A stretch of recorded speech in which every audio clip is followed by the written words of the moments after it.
নমস্কার বন্ধুরা, জগদ্ধাত্রীতে আজকে দেখতে পাওয়া যায় চন্দ্রনাথ মুখার্জি এবং উৎসব বাড়িতে ফিরে আসে এবং বলতে থাকে কৌশিকী আজকে আমাদের কি চূড়ান্ত অপমান করলো, অফিসের স্টাফদের সামনে আমাদেরকে বের করে দিল। এবং তারপরে বৈদেহী মুখার্জি বলতে থাকে তোমরা এখন স্টাফ, তোমরা কিন্তু একসময় মালিক ছিলে, এখন মালিক হচ্ছে দুর্গা। এবং সেই সময় মেহেন্দিও বলতে থাকে এই অপমান আর সহ্য করা যাচ্ছে না।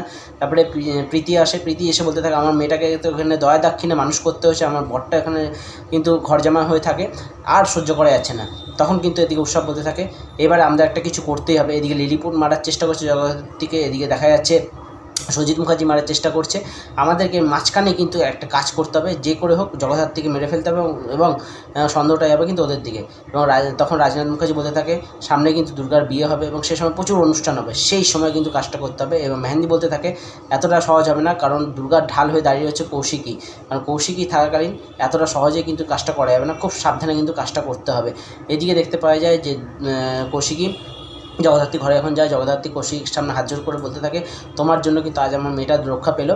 তখন এদিকে কৌশিকী তখন বলে যে আমি ওর সঙ্গে সব সময় রয়েছি এবং আমি জানি যে ওরা কী করতে পারে না পারে, তবে হ্যাঁ দুর্গা এবার তোমাকে কিন্তু কাজ শিখতে হবে, এবার কিন্তু আমাকে ছুটি নিতে হবে।